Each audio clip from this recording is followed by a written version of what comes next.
Hi guys, welcome back. This is Dr. Sandeep Tiwari and I welcome to you to online classes.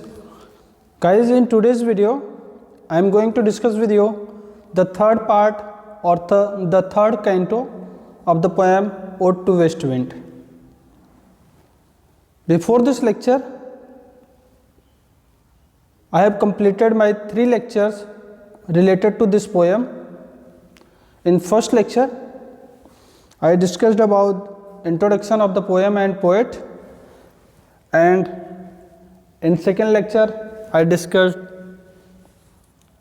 the first canto, and in last lecture I explained to you the second canto. In this lecture we are going to read the effect of west wind on the sea or ocean. As I told you, in the first 3 canto, the poet describes the effect of west wind on the earth, on the air or sky, and on the ocean. So, in this lecture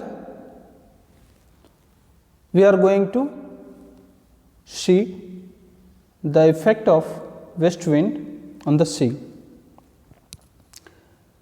Okay, let's start. Thou who did waken from his summer dreams, the blue Mediterranean, where he lay lulled by the coil of his crystalline streams, beside the pumic isle of Bays Bay, and saw in sleep old palaces and towers querying within the waves intenser day, all overgrown with azure moss and flowers so sweet the sense faints picturing them. Okay, let's see the word meaning. The first word in the third line is lull. It means calm. Coil means maze या winding motion. Crystalline sparkling या shining. Pumic isle, an island made of lava. Bays Bay, Bay of Naples. Querying, trembling. Intenser day, denser light, overgrown, covered. Azure moss means colorful moss, moss काई जैसा आपको पता होगा. फेंट्स मतलब fails. Okay, जैसा कि अभी मैंने आपको बताया कि in the third canto the poet describes the effect of west wind on sea, समुद्र के ऊपर इसका प्रभाव. और इस कैंटो में पोएट 2 समुद्र के ऊपर, एक ब्लू मेडिटेरियन सी और एक अटलांटिक सी, भूमध्य सागर की बात कर रहा है, और दूसरा अटलांटिक महासागर की बात कर रहा है. इन दोनों के ऊपर वेस्ट विंड का क्या इफेक्ट पड़ता है उसको डिस्कस करता है इसमें. तो first of all he talks about the effect of west wind on blue Mediterranean sea या भूमध्य सागर. तो देखते हैं बोलता क्या है पोएट. दाऊ, दाऊ किसके लिए यूज किया जा रहा है? वेस्ट विंड के लिए. Who did waken from his summer's dream, the blue Mediterranean? It means, O west wind, you awake, you wake up the blue Mediterranean from his summer's dream. It means, blue Mediterranean गर्मी के दिनों में स्वप्न में खोया हुआ सो रहा है और तुमने उसको उसकी निद्रा से जगा दिया या उसके स्वप्न से उसको जगा दिया. समुद्र को कैसे जगा सकते हैं, समुद्र कैसे सो सकता है? तो पोएट के कहने का मीन्स ये है कि समुद्र में कोई लहरें नहीं है, there is no waves in the sea, the sea is totally calm, समुद्र पूरी तरह से शांत है। At the same time the wind या the west wind start to blow, ठीक उसी समय वेस्ट विंड क्या करना, बहना स्टार्ट हो जाती है या हवा चलना स्टार्ट हो जाती है। और जैसे ही हवा चलना स्टार्ट हो जाती है तो समुद्र में लहरें भी स्टार्ट हो जाती हैं। इट मीन्स समुद्र जग जाता है, और जब शांति थी तो इट मीन्स समुद्र सो रहा होता है। तो यही कहना चाह रहा पोएट कि O west wind you wake up the blue Mediterranean sea from his summer's dream. फिर बोलता है कि ब्लू मेडिटेरियन जो सी है ना, it is sleeping near the island that is made of lava near the Naples. Fourth line में लिखा हुआ है beside the pumice isles in Baiae's bay. Baiae's bay का मतलब होता है Naples, bay of Naples, Naples की जो खाड़ियां हैं उसकी बात कर रहा है। और प्यूमिक मतलब है एक ऐसा आइसलैंड जो लावा का बना हुआ हो। लावा मतलब ज्वालामुखी से निकलने वाले जो लिक्विड पदार्थ होता है उसको हम लावा कहते हैं। उससे बना हुआ जो आइसलैंड है उसको लावा का आइसलैंड कहा जाता है। तो कहता है पोएट कि the blue Mediterranean is sleeping, कहां, नियर एन आइसलैंड, एक आइसलैंड के पास में, and that island is made of lava. And where is it, और ये कहां पे है, it is near Naples bay, Naples की खाड़ियों के पास में जो एक आइसलैंड है जो कि लावा का बना हुआ है, वहां पर या उस एरिया में जो समुद्र है बिल्कुल शांत सो रहा है। लिखा है ना, lulled by coil of his crystalline stream. It means the sea is sleeping in lazy position with its bright streams. The sea is, lull मतलब क्या हो गया, काम, बिल्कुल शांत, जैसे कि कोई आलस में अपनी निद्रा में हो, आलस में निद्रा ले रहा हो या सो रहा हो। तो the sea is sleeping in lazy position with its bright streams, crystalline streams, shining streams या ब्राइट स्ट्रीम्स, अपने चमकदार लहरों के साथ सो रहा है। इट मीन्स कि there is no waves in the sea. Clear बच्चों, यहां तक आपको बात समझ में आ गई। फर्स्ट 4 लाइन में पोएट इतना ही एक्सप्लेन किया है कि वेस्ट विंड ने ब्लू मेडिटेरियन सी को उसके गर्मी की निद्रा से जगा दिया। जो ब्लू मेडिटेरियन सी कहाँ सो रहा होता है, नेपल्स बे, नेपल की खाड़ी के पास में जो आइसलैंड है जो लावा का बना हुआ है, वहाँ पर सो रहा होता है अपने चमकदार या ब्राइट स्ट्रीम्स के साथ, लहरों के साथ। आगे क्या कर रहा है, and saw in sleep old palaces and towers quivering within the wave's intenser day. और जब ये सो रहा होता है ना, इन हिज स्लीप, अपने निद्रा में, he dreams of old palaces and towers. वो किसके बारे में स्वप्न देखता है, ओल्ड पैलेसेस एंड टावर्स, जो पुराने महल थे, पुराने जो टावर्स थे, that are buried under the sea during earthquake, that are buried, जो दफन हो चुकी हैं, कहाँ, अंडर द सी, समुद्र के नीचे, कब, ड्यूरिंग द अर्थक्विक, भूकंप के दौरान। अब ये कैसे पॉसिबल, तो बच्चों आप लोगों को ये चीज़ पता ही होगा, कोई भी सभ्यता और संस्कृति का विकास नदियों के, समुद्रों के किनारे ही होता आया है। और समुद्रों के किनारे जब घर बना दिए जाएंगे और बाद में अगर भूकंप वगैरह आता है तो ये टूट करके या गिर करके कहाँ जाएंगे, समुद्र में ही इसका मलबा जाएगा। तो जो पुराने महल हैं, जो टावर्स हैं, जिनका मलबा समुद्र के नीचे दफन है, उन चीज़ों को वो अपने स्वप्न में देख रहा होता है। कौन, ब्लू मेडिटेरियन, समुद्र। तो पोएट क्या कहता है कि blue Mediterranean sea in his sleep, अपने निद्रा में किसको देखता है?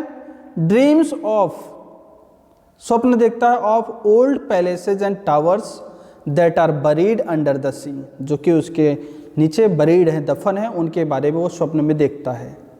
और क्या देखता है कि these palaces and towers are covered with fragrant masses,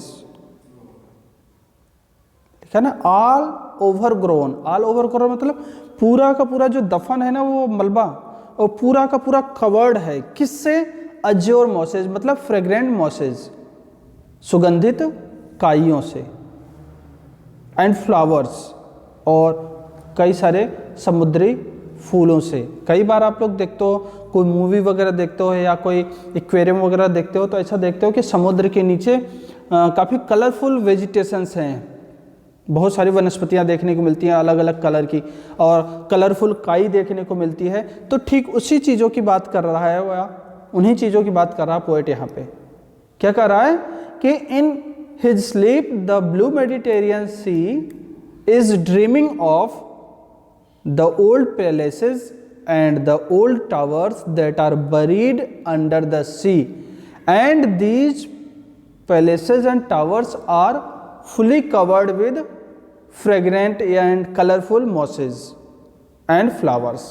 बहुत सारे कलरफुल मॉसेज काइयों से और बहुत सारे फूलों, मतलब वो दब गए हैं नीचे और इनके ऊपर काई जम गई हैं और उस पर कई सारे फूल भी उगाए हैं। And they are so sweet, आगे लास्ट लाइन में क्या कह रहा?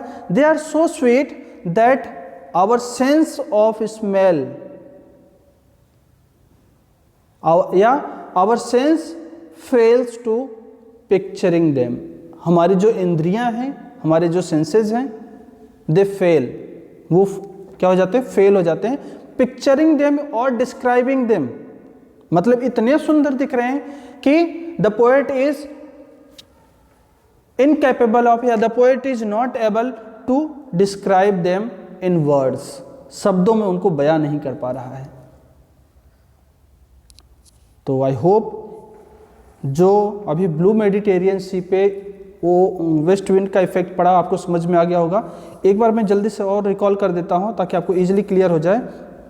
पोएट क्या कहता है कि ब्लू मेडिटेरियन सी को ऐसे बताता है कि वो गर्मी के दिनों में नेपल्स बे, नेपाल की खाड़ी के पास में जो लावा का बना हुआ आइसलैंड है, वहाँ पे वो अपने लहरों, चमकदार लहरों के साथ सो रहा होता है। उसी दौरान वेस्ट विंड इसको जगा देती है और वो अपनी निद्रा में अपने नीचे दफन हुए पुराने टावर्स, पुराने पैलेसेज, महल के और टावर्स के जो मलबे हैं उनको देख रहा होता है। और ये जो मलबे हैं ना, ये क्या करते हैं? पूरी तरह से कवर्ड हैं, किससे? कलरफुल काई से और फ्लावर से। एक लाइन बीच में यहाँ थी, थर्ड वन, कि quivering within the wave's intenser day. ये जो टावर्स और पैलेसेज है ना, ये क्वेरिंग मतलब ट्रेम्बलिंग, कंपायमान हो रहे हैं। कहाँ? इंटेंसर डे, मतलब इन डे लाइट। अब ये कांपते हुए कैसे दिखाई देंगे? तो बच्चों आप एक चीज़ इमेजिन करो कि समुद्र का या तालाब का पानी बिल्कुल शांत है और आसानी से आप समुद्र या तालाब के नीचे कुछ हिस्से में जो चीज़ पड़ी हुई दिखाई दे रही है आपको, आसानी से देख सकते हो। ठीक उसी समय आप उस पर एक कंकड़ मार दो तो देखो उसमें लहरें आ जाएंगी। लहरें आ जाएंगी तो वो जो चीज़ आपको दिखाई दे रही है ना, वो आपको मूवमेंट, हलचल के रूप में दिखाई देगी। ऐसा लगता है कि जैसे वो कांप रही हो। ठीक वही चीज़ पोएट यहाँ पे एक्सप्लेन कर रहा है कि all the scenes that are under the sea they are quivering या they are trembling in daylight. दिन की रोशनी में वो कांप रही हैं। And they are fully covered with fragrant and colourful mosses and flowers and the poet fails to explain them in words. और पोएट फेल हो जाता है उनको वर्ड्स में एक्सप्लेन करने के लिए। क्लियर? चलिए इसी कैंटो का सेकेंड पार्ट देखते हैं।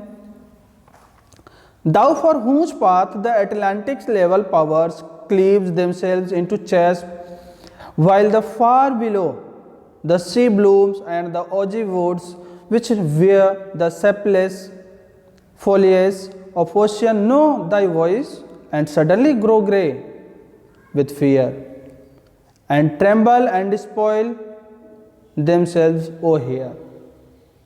अभी लास्ट 8 लाइन्स में हमने किसको देखा? The effect of west wind on blue Mediterranean sea. Now I am going to explain you the effect of west wind on Atlantic sea. जैसा कि मैंने अभी आपको पहले बताया कि 2 समुद्र के बारे में पोएट ने एक्सप्लेन किया है, ब्लू मेडिटेरियन और अटलांटिक। अब अटलांटिक के ऊपर इसका क्या प्रभाव पड़ता है वो देखिए। Thou for whose path the Atlantic's level powers. Level मतलब होता है वेव्स, लहरें। क्लीव्स मतलब डिवाइडेड। चैज़्म मतलब गैप या रिफ्ट। फार बिलो मतलब under the sea. Sea blooms मतलब flower of sea. Oozy woods मतलब वेजिटेशन ऑफ सी, जो समुद्र के नीचे जो वेजिटेशन पाई जा रही है उसकी बात कहता है। सेपलेस मतलब विदाउट जूस। फॉलिएज मतलब लीव्स और डिस्पॉइल मतलब शेड या ड्रॉप। तो अब क्या कहता है पोएट कि thou for whose path Atlantic's level cleaves themself into chasms. बोलता है अटलांटिक सी या Atlantic ocean divided itself into parts. Atlantic महासागर क्या कह रहा है कि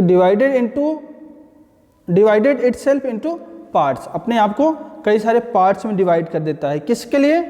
टू गिव यू पाथ, तुमको रास्ता देने के लिए। इट मीन्स जैसे वेस्ट विंड पे चलती हुई कहाँ आती है? अटलांटिक महासागर पे। तो ऐसा लगता है कि अटलांटिक महासागर अपने आप को बांट लेती है ताकि वेस्ट विंड आगे जा सके। तो ऐसा लगता है कि द अटलांटिक सी और Atlantic ocean divided itself into parts, अपने आप को पार्ट्स में डिवाइड कर देती है टू गिव द वे या to give the path to west wind. Clear?